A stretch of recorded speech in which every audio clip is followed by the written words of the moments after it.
എല്ലാവർക്കും നമസ്കാരം. Dharmadam heart ബീറ്റിൻ്റെ YouTube ചാനലിലേക്ക് എല്ലാവർക്കും സ്വാഗതം. ഇന്ന് നമ്മുടെ കൂടെ അതിഥിയായിട്ടുള്ളത് ഡയറക്ടർ, റൈറ്റർ, ട്രാവലർ, അങ്ങനെ ഒത്തിരി മേഖലകളിൽ പരിചയസമ്പന്നനായിട്ടുള്ള ശ്രീ അജിത് സായിയാണ്. നമസ്തേ സർ. നമസ്കാരം. എന്തൊക്കെ വിശേഷം? നല്ല വിശേഷങ്ങൾ. സുഖമായിരിക്കുന്നു. അപ്പം മലയാളത്തിൽ ഇപ്പോൾ ഒത്തിരി വർക്ക് ചെയ്തിട്ടുണ്ട്. അപ്പം അന്യഭാഷകളിൽ വർക്ക് ചെയ്തിട്ടുണ്ട് സാർ? തീർച്ചയായിട്ടും. അത് ആൽബംസ് ആണ്, സിനിമകളല്ല, ആൽബംസ് ആണ്. കന്നഡയിൽ ഗുത്തപ്പ ടെമ്പിളിന് വേണ്ടി ചെയ്തിട്ടുണ്ട്, മാമാനിക്കുന്നിന് വേണ്ടി ചെയ്തിട്ടുണ്ട്. കന്നഡയിൽ ഒരു 4-5 ആൽബം ചെയ്തിട്ടുണ്ട്. തമിഴിലൊരു 3 ആൽബം ചെയ്തിട്ടുണ്ട്.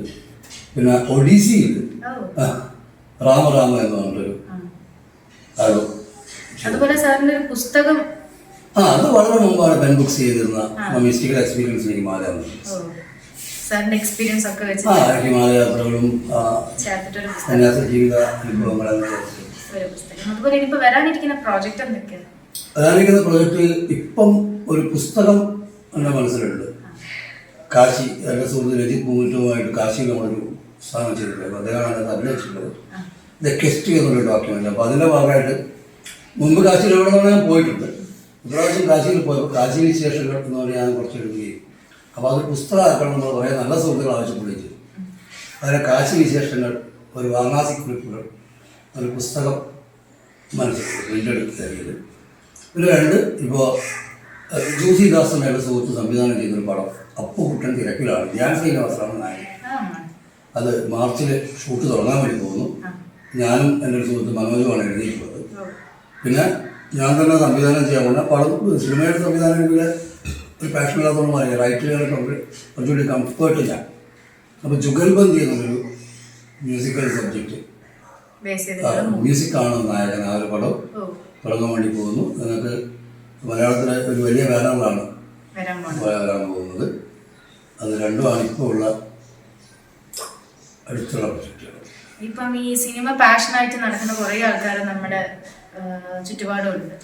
ഒത്തിരി ആഗ്രഹങ്ങൾ. എല്ലാവർക്കും ഇപ്പം ആക്ടിങ്ങിലായിരിക്കില്ല, അതിൻ്റെ പല മേഖലകളിലും വർക്ക് ചെയ്യാൻ താല്പര്യപ്പെടുന്ന ആൾക്കാരുണ്ട്. ഇപ്പം അതിൻ്റെ പിന്നണിയിലായാലും ഒക്കെ വർക്ക് ചെയ്യാൻ ആഗ്രഹിക്കുന്ന കുറേ ആൾക്കാരുണ്ട്. അപ്പം അവർക്ക് വേണ്ടി എന്താ പറയാനുണ്ട് ഈ ഒരു ഫീൽഡിലേക്ക് എത്തിപ്പെടാൻ? അല്ലെങ്കിൽ എങ്ങനെയാണ് ഇതിൻ്റെ ഓപ്പർച്യൂണിറ്റീസും കാര്യങ്ങളൊക്കെ? കാരണം എല്ലാവർക്കും ഡൗട്ട് ഉണ്ട് ഈ സിനിമ എന്ന് പറയുന്നത് എങ്ങനെയാണ് ഈ ഒരു ഫീൽഡ് എന്നുള്ളതിനെ പറ്റിയിട്ട്. അപ്പം എങ്ങനെയാണ് ഒരാൾക്ക് ആ ഒരു ഫീൽഡിലേക്ക് എത്തിപ്പെടാൻ പറ്റുക? കഴിവ് തീർച്ചയായിട്ടും വേണം, അതിലുപരി ചില ഘടകങ്ങളും കൂടെ ഉണ്ടെങ്കിൽ അപ്പം എങ്ങനെയാണ് ഒരാൾക്ക് സാധാരണക്കാരനെ എങ്ങനെ നമുക്ക് അപ്രോച്ച് ചെയ്യാൻ പറ്റും? വളരെ വളരെ നല്ലൊരു ക്വസ്റ്റ്യനാണ്. വളരെ ഒരു ക്വസ്റ്റ്യനാണ് ചോദിച്ചത്. എനിക്ക് ആദ്യം അവരോട് പറയാനുള്ളൊരു കാര്യം, നിങ്ങൾക്ക് എന്തൊക്കെയോ ലഭിക്കാൻ പോകുന്നു എന്ന് വെച്ചിട്ട് ഒരിക്കലും സിനിമയെ ശ്രമിക്കരുത്. സിനിമ നിങ്ങൾക്ക് തരുന്നൊരു ഭയങ്കര ലൈംലൈറ്റൊരു അവസ്ഥകളാണ്, അത് ഭയങ്കര ഗ്ലാമറസ് ആണെന്നോ, അത് ഭയങ്കര ലക്ഷറിയസ് ആണെന്നോ എന്ന് ചിന്തിച്ചിട്ട് നിങ്ങൾ സിനിമയിലേക്ക് പോകരുത്. സിനിമ എന്ന് പറയുന്നത് ശരിക്കും അതൊരു തപസ്സാണ്. നിങ്ങൾക്ക് ഒരുപാട് കാര്യങ്ങൾ സിനിമയിൽ നിങ്ങൾക്ക് കൂടുതലൊന്നും ആദ്യം കിട്ടാനില്ല, നിങ്ങൾക്ക് ത്യജിക്കാനുണ്ട്. നിങ്ങളുടെ സമയം പോകും, നിങ്ങളുടെ ഫാമിലിയിൽ സ്പെൻഡ് ചെയ്യുന്ന സാധനങ്ങളൊക്കെ പോകും. നിങ്ങൾ സിനിമയിലേക്ക് തന്നെ കോൺസെൻട്രേറ്റ് ചെയ്താൽ അത് തീർച്ചയായിട്ടും നിങ്ങൾ സിനിമയിലെത്തും.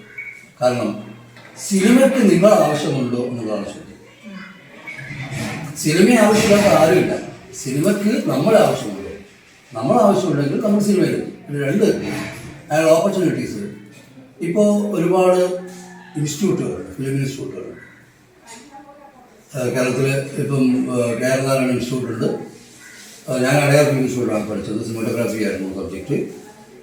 ഗോൾഡ് മെഡലാണ് പാസ്സായത്. പൂന ഫിലിം ഇൻസ്റ്റിറ്റ്യൂട്ടുണ്ട്. കൊൽക്കത്തയിൽ സത്യേത്ര ഇൻസ്റ്റിറ്റ്യൂട്ട് ഓഫ് ഫിലിം ടെക്നോളജി ഉണ്ട്. അങ്ങനെയുള്ള ഒരുപാട് ഇൻസ്റ്റിറ്റ്യൂട്ടുകൾ. ഈ ഇൻസ്റ്റിറ്റ്യൂട്ടുകളിൽ പഠിച്ച ആ വഴിക്ക് സിനിമയിലേക്ക് വരുന്ന ആൾക്കാർ അതൊരു നല്ല വഴിയാണ്. അതല്ലെങ്കിൽ വളരെ എക്സ്പീരിയൻസ്ഡ് ആയിട്ട് ഡയറക്ടേഴ്സിൻ്റെ കൂടെ അല്ലെങ്കിൽ ക്യാമറാമാൻ്റെ കൂടെ വർക്ക് ചെയ്യുകയും സിനിമ പഠിക്കുകയും ചെയ്യും. അതിൽ നിന്ന് കിട്ടുന്ന എക്സ്പീരിയൻസ്. കാരണം നമ്മളിപ്പോൾ ഇവിടെ നമ്മുടെ സുഹൃത്തുക്കൾ ചെയ്യുന്നത് പോലെയല്ല ഒരു ക്രൂവിനെ ഹാൻഡിൽ ചെയ്യാം. ഒരു പരിചയമില്ലാത്ത കുറേ ആൾക്കാരെ നമ്മൾ ഹാൻഡിൽ ചെയ്യുമ്പോൾ ആദ്യം നമ്മൾ ഉണ്ടാക്കേണ്ടത് അതാണ്. പിന്നെ ആക്ടേഴ്സിനോട് പറയാനുള്ള കാര്യം, ആദ്യം ഉണ്ടാക്കേണ്ടത് ഒബ്സർവേഷൻ. അപ്പോൾ ACTOR ആക്ടർ എന്നുള്ള working, A for action, C for concentration, O for observation, T for timing and R for rhythm. ഈ സാധനങ്ങളൊക്കെ ചേരുമ്പോൾ ആക്ടറാണ്. അപ്പോൾ ഇത് ആദ്യം ഉണ്ടാക്കുക, അല്ലാതെ നമുക്കൊരിക്കലും ഒരു വെള്ളിപ്പാത്രത്തിൽ വെച്ച സാധനമല്ല സിനിമ. ഒരുപാട് ത്യാഗങ്ങൾ സഹിച്ചാലേ നമുക്ക് സിനിമയിലേക്ക് എത്താൻ പറ്റുള്ളൂ. കാരണം പിന്നീടാണ് സിനിമയുടെ ലൈംലൈറ്റും അതിൻ്റെ ഗ്ലാമർ ലൈഫുകളൊക്കെ വരുന്നത്. അതിന് ഒരുപാട് കഷ്ടപ്പാടുകളുണ്ട്. ഇതാണ് സിനിമയുടെ രസങ്ങൾ. സിനിമയെ നിങ്ങൾ തീവ്രമായി ആഗ്രഹിക്കുക. നിങ്ങൾ തീവ്രമായി സിനിമയെ ആഗ്രഹിക്കുമ്പോൾ സിനിമ നിങ്ങൾ ആഗ്രഹിച്ചു. ഓക്കെ സാർ, അപ്പോൾ ഈ ഒരു തിരക്ക് പിടിച്ച ജീവിതത്തിനിടയിലും നമുക്ക് വേണ്ടിയിട്ട് ഒരു കുറച്ച് സമയം സ്പെൻഡ് ചെയ്തതിന് സാറിന് ഒത്തിരി നന്ദി.